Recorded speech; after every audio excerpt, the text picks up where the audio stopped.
নমস্কার। আজকে পড়ানো হচ্ছে সংস্কৃত ভারতী অষ্টম শ্রেণীর বই পঞ্চম পাঠ বিদ্যা প্রশস্তি। বিদ্যা প্রশস্তি মানে হচ্ছে বিদ্যার প্রশংসা। এই পড়াটি পড়ানো হচ্ছে। আমরা পার্ট 1-এ 1 থেকে 4 পর্যন্ত শ্লোক পড়েছিলাম। আজকে আমরা 5 থেকে 8 পর্যন্ত বাকি 4টি শ্লোক পড়ব।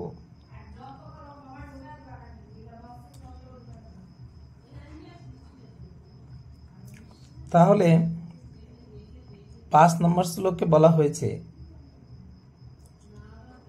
বিদ্যা দদাতি বিনয়ং বিনয়াতিয়াতি পাত্রতাম পাত্রত্বাৎ ধনমাপ্নোতি ধনাধর্ম ততঃ সুখম। তাহলে কি বলা হয়েছে? বিদ্যা দদাতি বিনয়ং বিনয়াতিয়াতি পাত্রতাম পাত্রত্বাৎ ধনমাপ্নোতি ধনাধর্মঃ ততঃ সুখম। তাহলে এখানে বলা হয়েছে বিদ্যা মানে বিদ্যা, দদাতি মানে প্রদান করে, বিনয় মানে বিনয়, বিনয়াত মানে বিনয় হতে, ইয়াতি মানে, যদিও ইয়াতি এই শব্দের মানে হচ্ছে যায়, কিন্তু এই ক্ষেত্রে এই শ্লোকের ক্ষেত্রে অর্জন করে বা লাভ করে এই অর্থে ব্যবহার করা হয়েছে। পাত্রতাম মানে যোগ্যতা। তাহলে এই লাইনটিকে যদি আমরা সাজাই তাহলে এইভাবে হবে বাংলা করার সময়, বিদ্যা বিনয়ং দদাতি। বিদ্যা বিনয় দান করে, বিদ্যা বিনয় দান করে। তারপর বলা হয়েছে বিনয়াত পাত্রতাম ইয়াতি।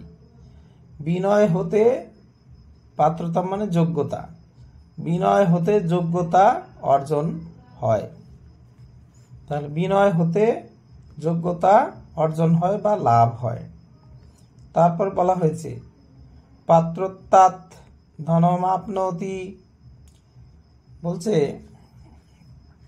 যে যোগ্যতা হতে ধনম আপনতি, দুটি শব্দ রয়েছে, ধনম প্লাস আপনতি। ধনম মানে ধন সম্পদ, আপনতি মানে লাভ হয় বা লাভ।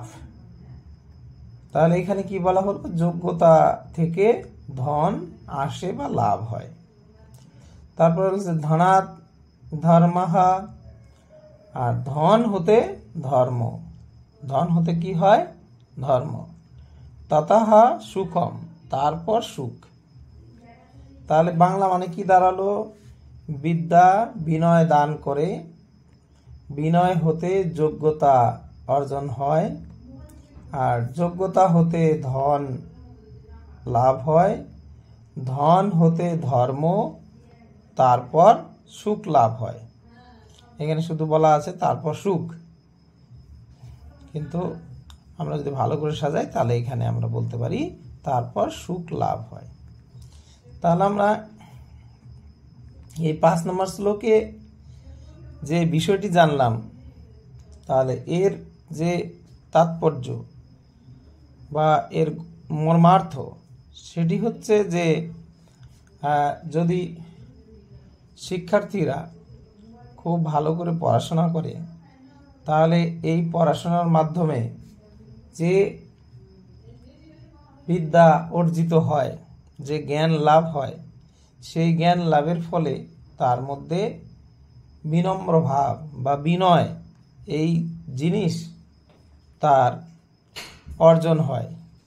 আর এই বিনয় আসার ফলেই বা এই নম্রতা আসার ফলেই ধীরে ধীরে তার সেই বিনয়ের মধ্য দিয়ে তার কি হয়? যোগ্যতা অর্জিত হয়।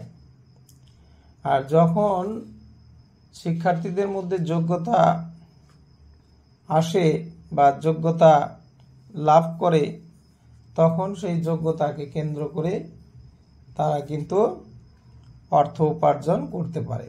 আর অর্থ উপার্জিত হলে সেই অর্থের একটা অংশ ধর্ম কাজে ব্যয় করা সম্ভব হয়, যার ফলে ধর্ম লাভ হয়। আর যারা এই বিনয় যাদের মধ্যে অর্জিত হয় এবং বিদ্যা সঠিকভাবে লাভ করে, বিদ্যার মাধ্যমে যখন অর্থ উপার্জন হয় এবং ধর্ম লাভ হয়, এই পর্যায়গুলো শেষ হওয়ার পরে তার কিন্তু জীবনে সুখ, আমরা যে সুখের কথা বলি, সেই সুখ কিন্তু তিনি উপলব্ধি করতে পারেন। এটি হচ্ছে এই শ্লোকের মর্মার্থ বা তাৎপর্য। তাহলে সেই বিষয়ে আমরা জানলাম। এবার আমরা তারপরে যে শ্লোকটি রয়েছে সেই শ্লোকটি জানব। বলা হয়েছে, পুস্তকস্থা তু ইয়া বিদ্যা পরহস্তগতং ধনম কার্যকালে সমুৎপন্নে ন সা বিদ্যা না তদ্ধনম। তার কি বলা হয়েছে? পুস্তকস্থা। পুস্তকস্থা, পুস্তকস্থা মানে পুস্তকে রয়েছে বা পুস্তকে আছে। তু মানে কিন্তু, ইয়া মানে যে, বিদ্যা মানে বিদ্যা, পরহস্তগতং ধনম। পরহস্তগত ধনম মানে এক্ষেত্রে বলা হয়েছে নিজের ধন যদি অন্যের কাছে গচ্ছিত রাখা হয় তাহলে পরহস্তগত ধনম এখানে বলা হয়েছে। অর্থাৎ বলা হলো, তাহলে এই লাইনকে যদি আমরা ভালো করে সাজাই তাহলে দাঁড়াবে ইয়া বিদ্যা পুস্তকস্থা, অর্থাৎ যে বিদ্যা বইয়েতে আছে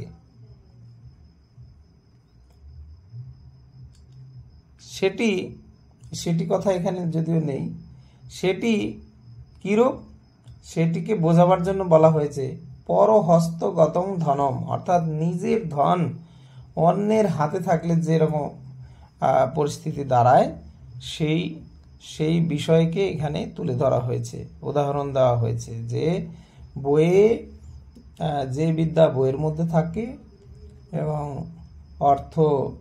নিজের অর্থ অন্যের হাতে থাকে, তা সেই রকম পরিস্থিতি হলে তাহলে কি দাঁড়ায়? বলছে কার্যকালে সমুৎপন্নে, কার্যকাল উপস্থিত হলে, বিপদ আসন্ন হলে ন সা বিদ্যা না তদ্ধনম। তাহলে কার্যকাল এবং আপদ বা বিপদ সম্মুখে এলে তাহলে কি হয়? সেই বিদ্যা কিন্তু, সেই ধন কিন্তু, এই তু কথার মধ্যে দিয়ে কিন্তু এত কথা বোঝানো হয়েছে। সেই বিদ্যা আর সেই ধন, এই দুটিকে বোঝানো হয়েছে। এই দুটি কিন্তু কি হয়? বিদ্যা নয়, সেটি বিদ্যা নয় এবং সেটি ধন নয়। তাহলে এই শ্লোকের মধ্যে দিয়ে কি বোঝানো হলো? যে সরল অর্থ যদি আমরা করি তাহলে মানে দাঁড়ায় যে বিদ্যা বইয়ের মধ্যেই থাকে, কিন্তু শিক্ষার্থীরা তা অর্জন করতে পারে না। বইয়ের মধ্যে শুধু লিপিবদ্ধ থাকে কিন্তু সেটিকে আত্মস্থ করতে পারে না। সেই সমস্ত শিক্ষার্থীদের ক্ষেত্রে কি হয়? সেই বিদ্যা কিন্তু বিপদকালে কোনো কাজে আসে না। অনুরূপভাবে যদি নিজের অর্থ অন্যের কাছে গচ্ছিত থাকে তাহলে সেই গচ্ছিত অর্থও কিন্তু যখন বিপদ আসন্ন, বিপদ আসে, বিপদ উপস্থিত হয়, তখনও কিন্তু সেই ধন কোনো কাজে আসে না। তাহলে এই কথার মধ্যে দিয়ে এটাই বোঝানো হয়েছে যে বইয়ের পড়াকে শুধু বইয়ে রাখলেই হবে না, সেই পড়াকে রপ্ত করতে হবে, অর্থাৎ নিজের মধ্যে প্রবেশ করাতে হবে, সেই নলেজটাকে ধরে রাখতে হবে। আর নিজের উপার্জিত অর্থ, সেই উপার্জিত অর্থ নিজের দখলেই বা নিজের কাছেই গচ্ছিত রাখতে হবে। তাহলে কি হবে? বিপদ আসন্ন হলে, কার্যকাল উপস্থিত হলে, তাকে ব্যবহার করার উপযুক্ত সময় এলে সেগুলো সদ্ব্যবহার করা সম্ভব হবে। অর্থাৎ এই বিষয়টি আমাদের এই শ্লোকের মধ্যে দিয়ে আমাদেরকে অনেক সচেতন থাকতে বা সচেতন হতে বলেছে, নির্দেশ দিয়েছে।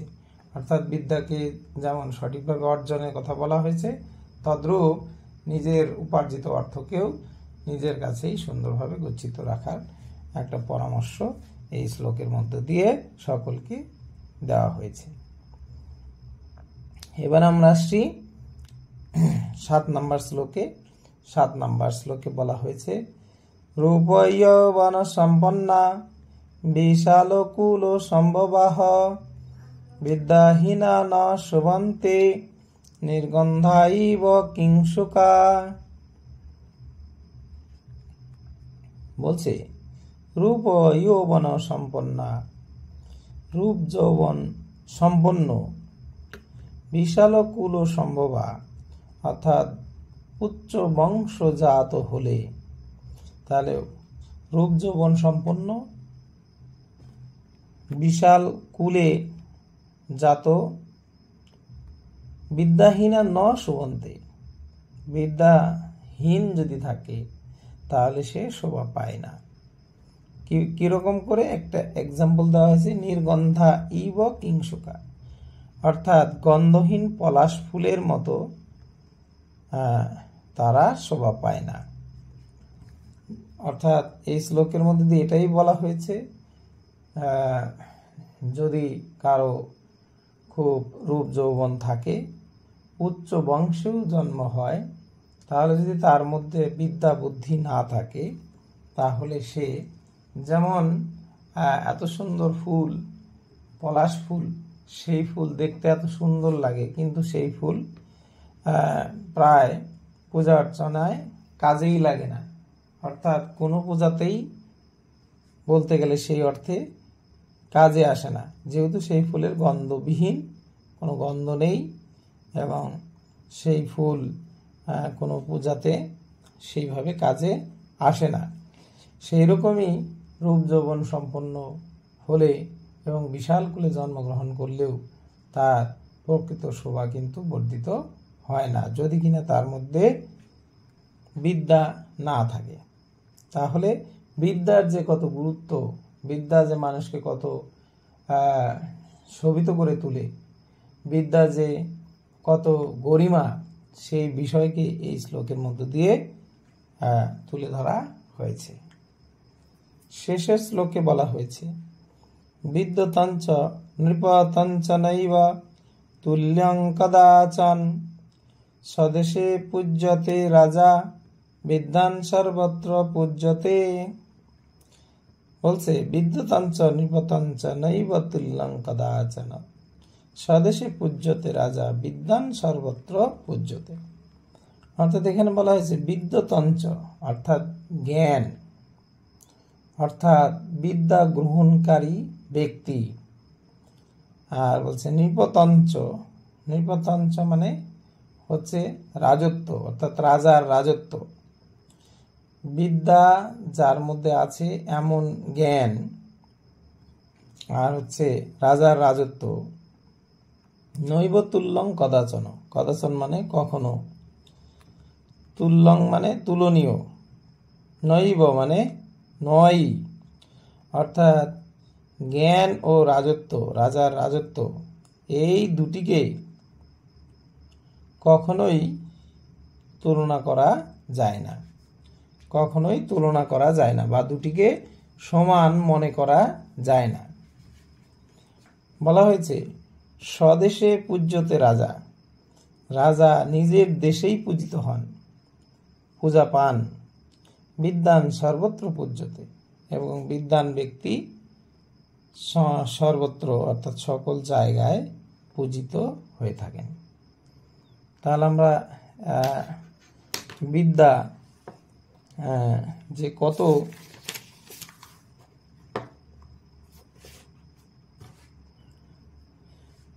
প্রশংসনীয়, সেটি কিন্তু আমরা এই শ্লোকের মধ্যে আরো স্পষ্টভাবে অনুমান করতে পারছি। অর্থাৎ রাজা, যিনি একটা দেশের রাজা হন, তার কত সম্মান এবং কত ক্ষমতা সম্পন্ন হওয়া সত্ত্বেও এখানে যে সমস্ত মনীষীগণ এই ধরনের বাক্যকে তুলে ধরেছেন বা আমাদেরকে খুব সুন্দরভাবে বিদ্যার প্রশংসাকে তুলে ধরেছেন, সেখানে এটাই বুঝিয়েছেন যে রাজা এত সম্মানের অধিকারী হলেও কিন্তু বিদ্বান ব্যক্তির সমকক্ষ হয় না।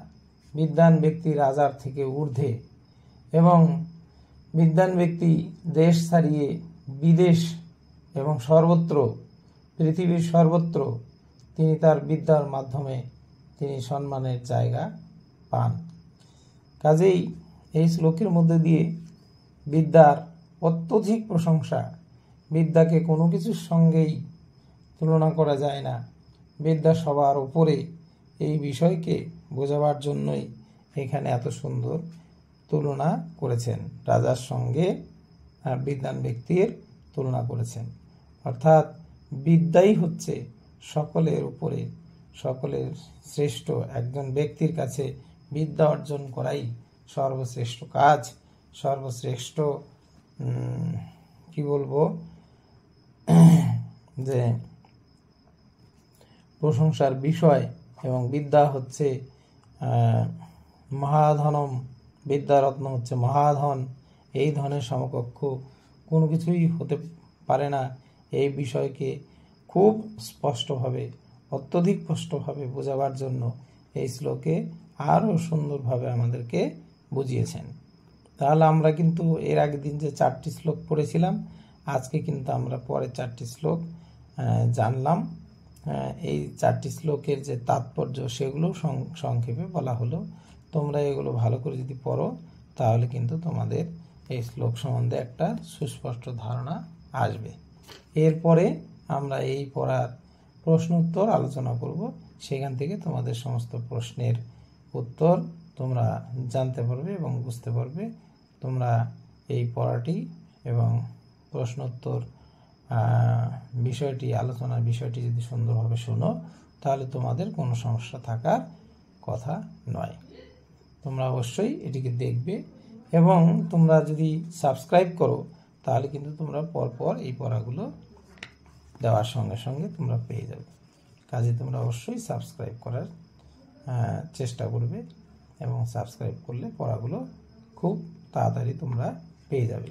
নতুন পড়া এলেই তোমাদের কাছে কিন্তু চলে যাবে। ঠিক আছে, তাহলে রাখছি এই পর্যন্ত আজকে। সবাইকে ধন্যবাদ, নমস্কার।